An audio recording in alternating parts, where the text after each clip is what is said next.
درود و سلام ہو ہمارے دوسرے امام شہنشاہ معظم امام حسن مجتبیٰ علیہ الصلوۃ والسلام پر۔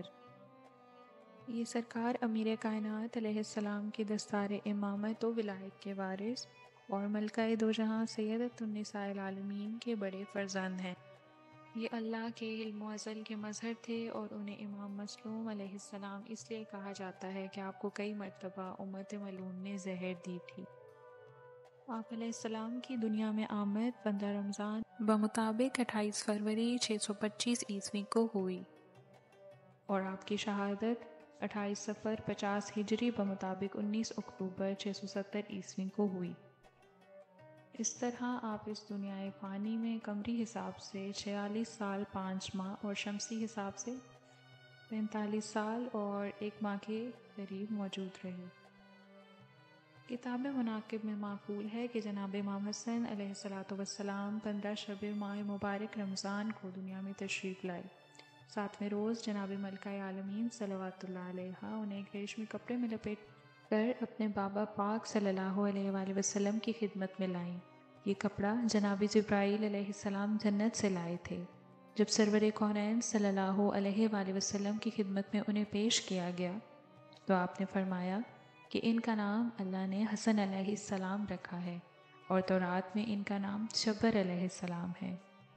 امام مسموم علیہ السلام کی کنیت ابو القاسم و ابو محمد ہیں اور ان کے جو القاب ہیں وہ ہیں سید، سبط اکبر، امین، حجت، بر، تقی، ذکی، مرتبہ، سبط، اول، زاہد علیہ السلام۔ آپ سے سرور کونین صلی اللہ علیہ وآلہ وسلم کو بہت محبت تھی اور فرمایا کرتے تھے کہ ہر انسان کی نسل اس کے بیٹوں سے چلتی ہے اور ہماری نسل نیک دختر سیدہ سلام اللہ علیہا سے چلی ہے اور یہ ہمارے بیٹے ہیں۔ اہل مدینہ اکثر دیکھتے تھے کہ سرور کونین صلی اللہ علیہ وآلہ وسلم انہیں اپنے کاندھے پر سوار کر کے مدینہ کی گلیوں میں یا مسجد نبوی میں سیر کرواتے تھے۔ یہ بھی روایت ہے کہ کئی مرتبہ ایسا ہوا کہ سرور کونین صلی اللہ علیہ وآلہ وسلم نماز میں مصروف ہوتے تھے اور جب سجدے میں جاتے تھے تو امام حسن مجتبیٰ علیہ السلام ان کی پشت پر سوار ہو جاتے تھے۔ جب سرور کونین صلی اللہ علیہ وآلہ وسلم سجدے سے سر اٹھانا چاہتے تھے تو انہیں بھی اٹھا لیتے تھے اور پھر دوبارہ سجدے میں جاتے تھے اور کبھی کبھی انہیں دوران قیام پشت پر سنبھالے رہتے تھے۔ اور لوگوں نے جب سوال کیا تو فرمایا یہ میرا بیٹا ہے، جوانان جنت کا سردار ہے۔ اور یہ بھی منقول ہے کہ جناب امام حسن مجتبیٰ علیہ السلام اپنے زمانے رضاعت میں بھی لوح محفوظ کا مطالعہ فرمایا کرتے تھے۔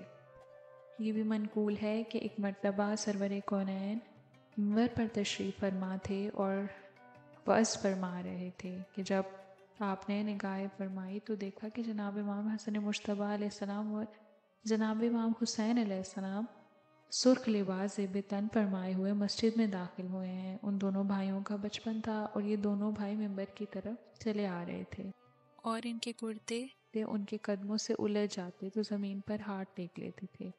جب سرور کونین نے یہ منظر دیکھا تو اپنا سلسلہ تبلیغ منقطع فرمایا اور بڑھ کر ان دونوں بھائیوں کو اٹھا لیا اور واپس منبر پر تشریف لائے اور فرمایا کہ اولاد بھی ایک آزمائش ہوتی ہے، ہم سے ان کا لڑکھڑانا دیکھا نہیں گیا۔ اس کے بعد کافی دیر انہیں آغوش میں بٹھا کر پیار فرماتے رہے اور اس کے بعد سلسلہ کلام جاری فرمایا۔ حضور اکرم صلی اللہ علیہ وآلہ وسلم ان کی پیشانی پر بوسہ دے کر دعا فرمایا کرتے تھے، اے اللہ تو اس سے محبت کر جو ان سے محبت کرے۔ سرور کونین صلی اللہ علیہ وآلہ وسلم نے اپنے بعد منصب ولایت متعلقہ کا وارث امام امیر کائنات علیہ السلام کو بنایا تھا اور امیر کائنات نے منصب ولایت کا وارث انہیں قرار دیا تھا۔ 40 ہجری ماہ رمضان میں آپ منصب امامت پر فائز ہوئے تو امیر شام معاویہ نے دوبارہ بغاوت کر دی اور اس نے کوفہ کے قبائل کے سرداروں کی ہارس ٹریڈنگ کی۔ ان سے کہا کہ تم عین جنگ میں انہیں ہمارے سپورٹ کر دینا۔ اس طرح اکثر کوفی دولت کی لالچ میں آ گئے اور انہوں نے یہ ارادہ بنا لیا کہ اب انہیں ہم میدان جنگ میں چھوڑ دیں گے اور معاویہ انہیں شہید کر دے گا۔ مگر امام علیہ السلام اپنے علم امامت سے جانتے تھے کہ سرداران کوفہ کفر پر راضی ہو چکے ہیں، اس لیے امام کائنات علیہ السلام نے معاویہ سے صلح کر لی، اور اس کے بعد سرداران کوفہ کو دولت نہ مل سکی جس کی انہیں امید تھی۔ اس پر انہوں نے امام کائنات علیہ السلام کے خلاف بغاوت کر دی اور انہیں شہید کرنے کا ارادہ کر لیا، اور دوران نماز ان کے نیچے سے مصلی بھی چھین لیا گیا۔ اور جس خیمہ میں آپ نماز ادا کر رہے تھے اس خیمے کے باہر سے زہر آلود نیزے کا وار کیا گیا، اور آپ شدید زخمی ہو گئے، اور سارے کوفی سردار آپ کے خلاف ہو گئے۔ معاویہ سے جو صلح ہوئی تھی اس کی کئی شرائط تھیں کہ اگر وہ ان کی پابندی کرے گا تو وہ منبر پر رہے گا، اور اگر وہ ان شرائط کی خلاف ورزی کرے گا تو وہ معزول و متوسر ہوگا۔ ان میں سے ایک شرط یہ تھی کہ وہ اپنے بعد کسی کو خلیفہ مقرر نہیں کرے گا، مگر معاویہ نے اپنے بعد یزید ملعون کی بیعت لینا شروع کر دی تھی اور کسی ایک شرط کی پابندی بھی نہیں کی تھی۔ جب امام کائنات علیہ السلام سے اس بارے میں دریافت کیا گیا کہ آپ نے معاویہ سے صلح کیوں کی ہے، تو آپ نے فرمایا کہ اگر ہمارے ساتھ صرف 16 افراد بھی جان دینے والے ہوتے تو ہم جنگ ضرور کرتے۔ اس پر لوگوں نے آپ کو مجبور سمجھنا شروع کر دیا اور یہ سمجھا کہ ان کے پاس الہی اختیارات نہیں ہیں، یہ بھی ہماری طرح مجبور ہیں۔ تو اس وقت کئی مقامات پر انہوں نے اپنے اختیارات الہیہ کا مظاہرہ بھی فرمایا۔ جناب امام جعفر صادق علیہ السلام سے منقول ہے کہ کسی نے جناب امام حسن مجتبیٰ سے دریافت کیا کہ یا ابن رسول اللہ، کیا سبب ہے کہ آپ معاویہ کے ظلم پر تحمل فرماتے ہیں؟ یہ سن کر جناب امام حسن مجتبیٰ علیہ السلام نے جواب میں ارشاد فرمایا، اس کا خلاصہ یہ ہے کہ اگر ہم دعا فرمائیں تو ملک عراق ملک شام ہو جائے اور ملک شام ملک عراق ہو جائے۔ ہم عورت کو مرد اور مرد کو عورت بنا سکتے ہیں۔ اس وقت ایک شامی ملعون بھی وہاں موجود تھا۔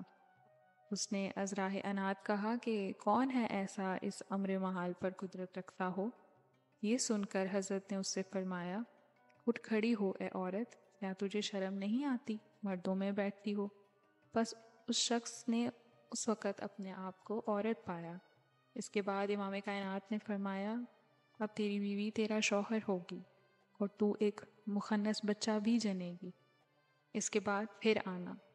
جیسا آپ نے فرمایا تھا ویسا ہی ہوا، اور اس کے بعد اس شخص نے اور اس کے عیال نے اپنے اعتقاد و فاسد سے توبہ کی اور حضرت سے طلب عفو ہوئے۔ تب وہ دونوں مرد اور عورت اپنی اصل حالت میں واپس آئے۔